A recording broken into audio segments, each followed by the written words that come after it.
के टैक्स के बिल भरते हो ना, मैं इसे टैक्स का बिल नहीं मानता हूं, मैं इसे हफ्ता मानता हूं।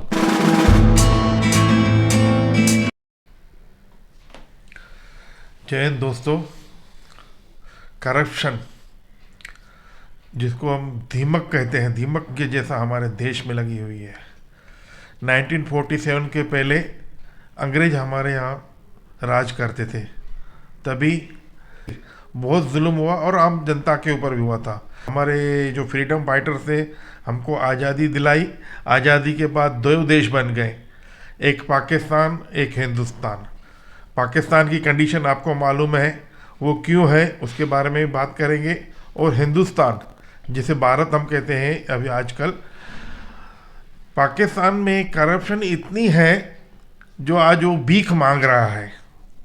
तो क्या करप्शन हमारे यहाँ भी है? फर्क क्या है, हमारे यहाँ दीमक लगा हुआ है। हमारे यहाँ आस्ते आस्ते हमारी जो इकोनॉमी है, जो हमारी सोसाइटी है, जो हमारे जो दूसरे बंदे हैं, उनको ये खा रही है। करप्शन के पैसों की वजह से विकास नहीं हो रहा है, सब जा रहा है दलालों के पास, पॉलिटिशियंस के बाद, कॉन्ट्रैक्टर के पास। करप्शन एक ऐसी बीमारी है जिसे हम, उसका इलाज भी नहीं निकल रहा है। जैसे कैंसर का इलाज नहीं है, वैसे करप्शन का भी इलाज नहीं है, और बहुत टाइम से चल रही है। वो कब तक चलेगी और कब तक हम ऐसा दीमक के जैसा या ऐसा कैंसर की बीमारी को, कुछ तो इलाज होगा। इसके बारे में मैं मेरे मित्र नरेश कुमार जी से बोलूँगा कि ये करप्शन के ऊपर आप एक रोशनी डालें कि क्या है ये, क्यों नहीं कम होती। नमस्कार शहरवासियों। मोहन जी, आपने जो ये मुद्दा उठाया है करप्शन का, रिश्वतखोरी, तो वैसे तो आप तारीख में चले गए, हिस्ट्री में चले गए, ब्रिटिश लोगों का बताया, उसके बाद हमें आज़ादी कैसे मिली, फिर हिंदुस्तान पाकिस्तान हो गया। लेकिन मैं उल्लासनगर में रहता हूँ, तो मेरा ध्यान जो है ज़्यादा केंद्रित उल्लासनगर में ही है। वैसे तो उल्लासनगर में कई सरकारी डिपार्टमेंट्स हैं और हर डिपार्टमेंट में रिश्वत चलती है, लेकिन मेरा जो मेन फोकस रहेगा ना, वो रहेगा उल्लासनगर महानगर पालिका। क्योंकि मेरे शहर में जितनी भी सुविधाएं मिल रही हैं, जिसको हम सिविक एमिनिटीज़ कहते हैं, वो आनी है अगर या मिलनी है तो महानगर पालिका की तरफ से आनी चाहिए। क्योंकि वो नहीं मिल रही है तो उसको खोजते गए कि आखिर हो क्या रहा है, पैसा हमारा जा कहाँ रहा है। इतने नारियल फूट रहे हैं, एक दूसरे को शाल पहन रहे हैं, गुलदस्ते दे रहे हैं, मुहूर्त कर रहे हैं, फिर भी विकास नहीं हो रहा है। 1 करोड़ के निधि से ये काम किया जाएगा, 5 लाख का भी नहीं होता है, मामला खत्म। तो 95 लाख कहाँ गए? तो ये जो रिश्वतखोरी है ना, इसको रिश्वतखोरी बोलते हैं। ये बीच में से पैसा खा जाना। तो एक ज़माना था उल्लासनगर में, जो मैंने देखा है अपने जीवन के अंदर, पिछला अगर मैं कार्यकाल चला जाऊं, तो ऐसा था कि एक टाइम में 30% कमीशन चलती थी। 100 रुपये का ठेका तो 30% उसमें कमीशन, उसमें अधिकारी भी आ गए, नेतागण भी आ गए, और बीच वाले जो भी थे वो खा जाते थे। फिर वो धीरे धीरे बढ़ते बढ़ते 60% तक तो मैंने देखा था, 60% उसमें रिश्वतखोरी हो जाती थी, उसमें नेता भी खा जाते थे, अधिकारी खा जाते थे। बाकी जो है 40%, उसमें 10% ठेकेदार अपना 20% 15% मार्जिन रखता था। तो 1 रुपये में से समझ लीजिए 4 आने का 30 पैसे का ही काम होता था। लेकिन आज कुछ पिछले वर्षों से मैं हैरान रह गया हूं कि काम ही नहीं होता है, थोड़ा भी काम नहीं होता है, और बिल बन जाते हैं, यानी जीरो वर्क, और 100 रुपया ही आपका चोरी कर देंगे। तो ये तभी संभव है जब नेता, ठेकेदार और महानगर पालिका के अधिकारी जब आपस में मिल जाते हैं और मिल बैठ कर ये सोचते हैं कि अभी हमको पूरा पूरा इनको लूटना है। अच्छा, वो लूटते क्यों हैं? वो जानते हैं कि जनता कुछ कर नहीं पाएगी हमें। क्योंकि जब रिश्वत कोई देता है या लेता है, या बीच का जो मझोले के काम चलते हैं इस प्रकार के, तो कोई किसको दिखा के तो खाता नहीं, किसी को दिखाता तो नहीं, कोई प्रूफ तो है नहीं। तो फिर खाली एलिगेशंस लगेंगी, लगने दो। तो ये लूटते जा रहे हैं, लूटते जा रहे हैं। मैं तो एक बात कहूं अपने प्यारे शहरवासियों के साथ, ये जो आप महानगर पालिका के टैक्स के बिल भरते हो ना, मैं इसे टैक्स का बिल नहीं मानता हूं, मैं इसे हफ्ता मानता हूं। ये महानगर पालिका हमसे हफ्ता ले रही है, जिसमें अधिकारियों को भी मिलता है, नेताओं को भी मिलता है, ठेकेदारों को भी मिलता है। हमारे से हफ्ता लिया जा रहा है क्योंकि सुविधा तो कुछ मिल नहीं रही है। जब आपको सुविधा नहीं मिल रही है और आपसे पैसे खींचे जा रहे हैं, लिए जा रहे हैं, तो फिर समझ लीजिए वो हफ्ता ही हो जाता है। तो इसके अगर हम कारण ढूंढने को जाएंगे तो बहुत सारे कारण हैं। अब मैं बात करूंगा, भूमिका देखते हैं तो उल्लासनगर जैसे महानगर पालिका है, तो वहां पे आयुक्त की एक भूमिका होती है। अब पिछले काफ़ी दौर से मैं देख रहा हूँ, कई प्रेस कॉन्फ्रेंसेस होती हैं, नेता लोग आते हैं, सामने आके बोलते हैं कि इतने करोड़ का घोटाला हो गया, इतने करोड़ का घोटाला हो गया। फिर दूसरा नेता आता है, बोलता है नहीं ऐसा नहीं हुआ है। तीसरा फिर ठेकेदार आता है, वो बोलता है नहीं नहीं ये तो इसलिए मेरे को एक्सपोज करने की कोशिश कर रहे हैं क्योंकि मैं इनको हर ठेके में 20% देता था, अभी नहीं दे रहा हूँ इसके लिए। यानी एक दूसरे के कपड़े निकालने में लग जाते हैं। जनता हैरान हो जाती है, हम लोग परेशान हो जाते हैं कि ये क्या चल क्या रहा है। तो इसमें भूमिका थी आयुक्त की कि आयुक्त ने इंक्वायरी बिठानी चाहिए थी। आयुक्त ने उसके ऊपर पूरी जांच करके कुछ लोगों को ब्लैक लिस्ट करना चाहिए था। लेकिन कुछ हुआ क्या? क्या महानगर पालिका के आयुक्त ने प्रेस कॉन्फ्रेंस बुला के इसके बारे में कुछ बताया? मैंने तो जब भी आयुक्त को कैमरा के सामने देखा है तो केवल अभय योजना आ रही है, कृपया इसका फायदा उठाइए, पैसे भरिए, टैक्सेस भरिए, खाली ये बातें आके करते हैं। क्या आपकी भूमिका केवल इतनी है महानगर पालिका के अंदर कि पैसा पब्लिक से कैसे लिया जाए, बस वही आके आप बताएंगे? ये आपका उत्तरदायित्व तो नहीं होता था? इतने बड़े घोटाले जब सामने आए तो क्या ये आपका उत्तरदायित्व तो नहीं बनता था कि आप आके कैमरा के सामने बताएं कि ये हमने इंक्वायरी बिठाई है, ये एक्शन हम लेने जा रहे हैं, ये फला फला ठेकेदार को हमने ब्लैकलिस्ट कर दिया है? कार्रवाई क्या करते हैं आप? जब हम देख रहे हैं ये सब घोटाले हो रहे हैं, सब हर जनता को, हर व्यक्ति को पता है, लेकिन कार्रवाई के नाम में बिग जीरो। तो आयुक्त आप कुर्सी पे बैठे क्यों हैं? बैठ के क्या कर रहे हैं? तो ये क्या रहता है, ये आप खुद को संदेह के घेरे में डालते जा रहे हो। ये कोई भी आम आदमी जो होता, आप देखते हैं कोर्ट में क्या रहता है, कई बार प्रूफ नहीं रहता है, लेकिन सर्कमस्टेंशियल एविडेंसेस, यानी वो जो बाजू की आजू बाजू की घटनाएं हैं वो कहीं ना कहीं पॉइंट आउट करती हैं, वो इशारा करती हैं कि गुनाहगार ये है। तो ठीक उल्लासनगर में भी इसी प्रकार से जो कुछ चल रहा है, और जितने घोटाले मैं तो रोज देखता हूं, आजकल घोटाले हो रहे हैं, रोज कुछ नई चीज सुनने को मिलती है। ये ठेके में लफड़ा हो गया, ये ठेके में बेईमानी हो गई, ये ठेके में इतना खा गए।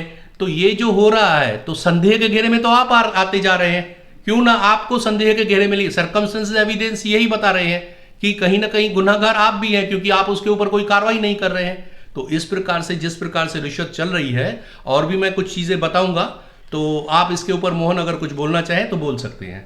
साहब जी, आपने बराबर हुआ। ये आजकल 2 बरस से इतने क्या बोलते हैं घपले निकल रहे हैं, अनगिनत घपले। हम रोज पेपर में पढ़ते, इतना फंड आया शहर में, किसी को चीफ मिनिस्टर ने दिया, चीफ मिनिस्टर बोलता है मैंने दिया, कोई MMRDA से आया, हमने टैक्स भरी, और कहाँ से फंड आया। पर यहाँ पे विकास तो दिखता नहीं है, विनाश ही दिख रहा है। विकास के नाम पे यहाँ पे विनाश ही हो रहा है। आई हफ्ते की बात, यहाँ पे जो हॉकर्स हैं ना, हॉकर साहब जी, उनसे भी हफ्ता लिया जाता है। उसके बाद जो अभी ऑफिशियल जो पावती निकाली है 40 रुपये की, वो 40 रुपया लेके उनको पावती भी नहीं देती है।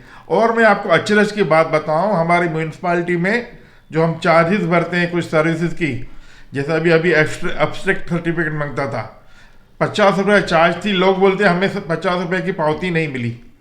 कोई डेथ सर्टिफिकेट के लिए अप्लाई करने गया, 250 रुपया लिया, 50 रुपया फ्लैग डे का दे दिया कूपन, और 250 रुपये की उन्होंने पावती नहीं दी। और भी बहुत कुछ है, जाते हैं हम लोग, पैसा भरते हैं, पर पावती इशू ही नहीं होती है। उसका क्या कुछ ऑडिटिंग सिस्टम नहीं है क्या? हमारे जो ऑफिसर्स है उनको मालूम नहीं है कि सामने वाला अगर पैसा भर के आ रहा है, उसको सर्टिफिकेट दे रहा हूँ, तो किधर तो मैं उसका रिसिप्ट नंबर लिखूं, ये रिसिप्ट नंबर से इसने पैसे भरे हैं। ऐसे कुछ सेल्फ ऑडिटिंग रहती है, या बाहर के जो आप CAG के बोलते हो, आजकल तो CAG का भी बड़ा एक तलवार आई है म्यूनसिपालिटी के ऊपर, उसका भी देखेंगे, टाइम आएगा, उसका भी रिजल्ट आएगा। बहुत टाइम के बाद CAG का म्यूनसिपालिटी के ऊपर एक तलवार आई है, वो जो कि वो बहुत पहले से आनी चाहिए थी। मैं शुक्रगुजार हूँ इस सोशल मीडिया का, हमारे बच्चों का जो एजुकेटेड है, आजकल अवेयर हो गए, उनसे सहन नहीं होता है ये सब करप्शन, जिनसे सरप्शन नहीं। कुछ लोग तो इसके लिए शहर भी छोड़ गए। कितना सहन करेंगे यार? एक एक छोटे छोटे बांटने के लिए ये गटर बनाओ, ये गटर बनाओ के लिए वो भी हमको बोलना पड़ता है क्या? वहाँ पे जो मुकादम है उनको सब दिखता नहीं है? जैसा था वैसा ऐसा धड़ेले से इंक्रोचमेंट के काम चल रहे हैं। उसका कारण है करप्शन। क्या आप सक्षम नहीं हो, क्या आप शहर चलाने के लिए सक्षम नहीं है तो छोड़ दो, दूसरा कोई ऑफिसर मंगा लीजिए, कोई IAS लेवल का मंगा दीजिए। ये जो हमारा शहर है ना 13.5 किलोमीटर का है, 10 लाख की आबादी है यहाँ पे, और वहाँ पे उसके ऊपर भी जो हमारे बंदे हैं यहाँ पे जो रहने वाले हैं एकदम सीधी खीर वाले नहीं है, टेढ़ी खीर वाले, उंगली से निकालने वाले हैं। तो यहाँ पे बहुत बड़ा अच्छा ऑफिसर चाहिए जो कुछ हमको रहने लायक शहर बनाए, सिंगापुर नहीं बनाए पर रहने लायक बनाए। वो तभी होगा जब भी फंड आएंगे, हम ईमानदारी से टैक्सेस भरेंगे। आप ईमानदारी से टैक्सेस भी लो हमसे, कुछ भी अनबन अनछन करके टैक्सेस मत लो। आप लेते हो 1250 रुपये यूज़र टैक्स, गीला कचरा सूखा कचरा, और वो गीला सूखा कचरा तो आप एक बड़ी गाड़ी में जमा करके एक ही कर देते हो। अब आओ डंपिंग ग्राउंड में कौन सा आप गीला कचरा सूखा कचरा अलग करते हो, पर टैक्स तो लेते हो। प्रॉपर्टी टैक्स से ज़्यादा तो यूज़र टैक्स हो गई है। एक हमारी कमज़ोरी है, हम लोग आंदोलन करते नहीं हैं, हम लोग रोड पे उतरते नहीं है, सिर्फ एक दूसरे को हमको भी सलाह देंगे, अरे साहब ऐसा करो, रोड पे उतरो, ऐसा करो वैसा करो। ये लोग नहीं सुधरेंगे भाई। यहाँ पे रोड पे उतरने वाले लोग नहीं हैं, यहाँ पे वो मारदाड़ कांच तोड़ने वाले लोग भी नहीं हैं जो आपको थोड़ा डर लगे पब्लिक से। पर आप भगवान से डरो, इतना पैसा कमाते हो, अरे आखिर मरोगे तुम भी, और एक है आप भुगतोगे भी, शायद भुगत भी रहे हो, बोलना भी नहीं चाहिए। हमारे धर्म ग्रंथ बोलते हैं नहीं बोलो, ऐसा नहीं बोलो, पर क्या करें, जरूर आप जाओगे। जैसे हम आपने कफन में बोलते हैं जेब नहीं होती, आप कुछ नहीं लेके जाओगे, एक इंसान तो लेके जाओ, एक अच्छा शहर बना के जाओ, सुकून से मरो। ये मैं मेरे नेताओं को भी बोलता हूँ, जो करप्ट अधिकारी बैठे हैं उनको भी बोलता हूँ। नरेश जी, जैसे आपने बोला कि अभी जो कारपोरेटर्स को कैसे फंड दिया जाता है, अभी एक लेटेस्ट न्यूज़ है, हमारे साथ MP ने हर एक एक्स कारपोरेटर को 1-1 करोड़ रुपया फंड अलॉट किया है। अभी उनको कैसा अलॉट किया वो तो क्या हिसाब से दिया उनको मालूम, इलेक्शन का टाइम है। अब जल्दी एक न्यूज़ आएगी हर जगह, हर कोने से देश के, इतना दारू पकड़ा गया, इतना कैश पकड़ी गई, ज़रूर आएगी। दोस्तों, दारू और कैश ये हमको ही दिया जाएगा, हमको ही करप्ट किया जाएगा। अगर हम करप्ट रहे तो हमको जो सामने जो शासन मिलेगा वो भी करप्ट ही मिलेगा। करप्शन तो इतनी है हमारे यहाँ, मेरी एक बहन जाती है पेंशन लेने के लिए, विडो है, विडो पेंशन के लिए, वहाँ के अधिकारी उनको बोलते हैं चाय पिलाओ, चाय पिलाओ, चाय पिलाओ। बेचारी को 50-60 रुपये उसको चाय पिलाने के ऊपर खर्चा हो जाता है। यहाँ पे 80-80 हज़ार रुपये पगार कमाते हैं, पर यहाँ पे चिंदी चोरियाँ करते हैं। 200 रुपया दो, 100 रुपया दो, 400 दो, 500 दो, नहीं दो तो आपको बहुत बड़ा डराएंगे, कोर्ट में जाना पड़ेगा, 6 महीना जेल है, 5,000 फाइन है। ये उनके हथकंडे हैं हमको डराने को। इतनी करप्शन है, मैं अब नरेश जी से पूछता हूँ, उस करप्शन को हटाया कैसा जाए? मोहन जी, आपने बात की फंड्स की, तो ये जब से मुख्यमंत्री आए हैं बहुत सारे फंड्स हमें आए हैं जी, बहुत सारे फंड्स इस शहर को अलोकेट भी होते जा रहे हैं।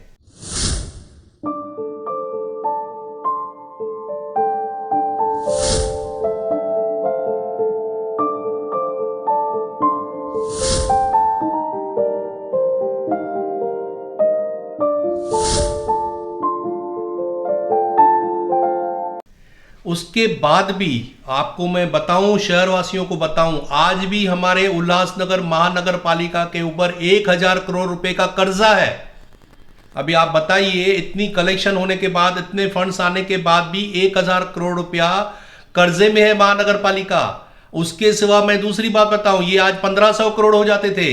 ये तो धन्यवाद कीजिए MP का, जो श्रीकांत शिंदे जी हैं, उन्होंने MIDC से बात करके, मीटिंग करके 450 करोड़ रुपए उल्लासनगर महानगर पालिका का पानी का बिल माफ करवाया। अन्यथा ये 1,500 करोड़ होते थे। तो ये पैसे जाते कहाँ हैं? करोड़ों रुपए आ रहे हैं तो जा कहाँ रहे हैं? विकास तो हो नहीं रहा है। तो ये सीधी बात है। जैसे आपने कैग की बात कही, अब हाल ही में कैग की रिपोर्ट आई है, उसमें उन्होंने अनियमितता यानी कि इरेगुलरिटीज सैकड़ों निकाली है जो इनको ठीक करनी है, जिसका ये जवाब भी नहीं दे पाएंगे। तो समय आएगा, न्याय भी होगा, लेकिन जो रिश्वत है ना, इसको कैसे खत्म किया जाए, इसके लिए थोड़ी ईमानदारी होनी बहुत जरूरी है। कम से कम थोड़ी ईमानदारी रखिए, इतना भी मत लूटिए। अब अभी ऐसी हालत हो गई है, मैंने जैसे बताया, आप हमसे हफ्ता ही लेते हो, इस शहर में रहते हैं, टैक्स नहीं भरते, हम हफ्ता भरते हैं। तो इसका बदलाव कैसे आएगा, कैसे इसको ठीक किया जाएगा, उसके लिए नगरवासियों को, शहरवासियों को कुछ जो हमारे संविधान में दी हुई बातें हैं उनको ध्यान में रखते हुए अहिंसावादी तरीके से कुछ कदम उठाने पड़ेंगे, कुछ विरोध करना पड़ेगा। चलती फिरती लाशें बन के मत घूमिए। आपको इतना सताया जा रहा है, फिर भी आप मुंह पे रुमाल बांध के घूमते हो, धूल उड़ रही है, लेकिन किसी ने महानगर पालिका में चिट्ठी नहीं लिखते हो कि भाई ये क्या कर दिया है शहर को, पूरे शहर के रास्ते खोद के रख दिए है। ये सिर्फ करप्शन और करप्शन, ये जो जिसे आपने कहा ना दीमक के जगह काटते जा रहा है, वो हालत हो गई है शहर की। तो इसका एक ही इलाज है, जैसे मैं हर समय बोलता हूँ, बोलते ही रहता हूँ और बोलते रहूँगा भी, कि मेरे प्यारे शहरवासियों, एक ही केवल काम आपके हाथ में है। अधिकारियों को तो सरकार दंडित करेगी, कोई इंक्वायरी बैठेगी, जैसे कैग की रिपोर्ट आई है, अलग अलग रिपोर्ट्स आएंगी, क्या पता कभी मान्यवर हाई कोर्ट उसमें हस्तक्षेप करके उनको सजा दे, वो तो जब होगा तब होगा। लेकिन कम से कम जो नेतागण हैं, इनको अगर आपको बदलना है, क्योंकि आपने पिछले 7 बरस से देखा होगा, 7 बरस में इसलिए बोल रहा हूँ, 5 बरस में वैसे तो उनका समय खत्म हो गया, लेकिन उसके बाद भी आज भी मैं देखता हूं कि उनको फंड्स अलोकेट होते हैं और वो मुहूर्त करते हैं। काहे का मुहूर्त, कैसा मुहूर्त? आप हो कौन हो आप? बताएगा कमिश्नर साहब? मैं आपसे सीधा सवाल पूछता हूं, और मुझे बड़ा ही क्रोध आता है आपके ऊपर। आप हमको बेवकूफ समझ रहे हो, क्यों ऐसे नगर सेवकों को बुला के इनसे मुहूर्त करवाते हो? इनका रोल क्या है अभी बताइए? ये हमारे जैसे कॉमन सिटीजन्स हैं। कभी आपने मेरे को, मोहन को, घनश्याम को, तुलसी को, किसको बुलाया है कि आइए मुहूर्त आके कीजिए? क्यों इन लोगों को बुला के मुहूर्त करवाते हो? तो ये जो है ना, आप बहुत बड़ी गड़बड़ियां कर रहे हो, दिख रहा है। आप कितने भी भोले भाले बन के, सीधे साधे बन के भले बात कीजिए, लेकिन समझ में सब आ रहा है, संदेह के घेरे में आप आ चुके हैं। और जब से आप आए हैं, मैं स्पष्ट बता रहा हूं, उसके बाद इस शहर सारी सीमाएं लांघ चुका है करप्शन के अंदर, बहुत करप्शन बढ़ चुकी है। तो मैं लैंड इंक्रोचमेंट हो गई है, आज लैंड इंक्रोचमेंट हो रही है। उसके सिवा टीयर गटर का काम चल रहा है, वो भी आपको नहीं दिख रहा है। पूरे शहर में टीयर गटर का काम, जिसमें पूरी तरह से नेता लोग इन्वॉल्व हैं। अरे मैं तो ये बताऊं, एक धर्म स्थल है, मुझे तो बताते हुए भी शर्म आ रही है, धर्म स्थल है जहां पे टीयर गटर का काम हो रहा है। Tier gutter is a pure illegal construction, pure illegal construction, उसकी कोई परवानगी नहीं, उसकी कोई परमिशन नहीं होती है, और धर्म स्थल पे हो रहा है टीयर गटर, आज की तारीख में चालू है। तो ये क्या, शहर किस तरफ जा रहा है? आप शहर को पूरा अनप्लान करके एक सीमेंट का जंगल बना के छोड़ दीजिए। तो मैं जैसे बताता हूं, तो कम से कम नेता लोगों को अगर आपको बदलना है तो एक काम कीजिएगा, आने वाले चुनाव में, क्यों बता रहा हूं, पिछले 7 वर्षों से जिस प्रकार से हमें इन्होंने लूटा है, तो उससे अच्छा है किसी नए व्यक्ति को मौका देंगे। हो सकता है वो लुटेरा निकले, हो सकता है शरीफ निकले, तो 50-50% हो जाता है। तो ये हमको एक चांस है नए चेहरों को मौका देना, न पुराने चेहरे, न उनके रिश्तेदार, न उनके चमचे। धन्यवाद। जय हिंद दोस्तों।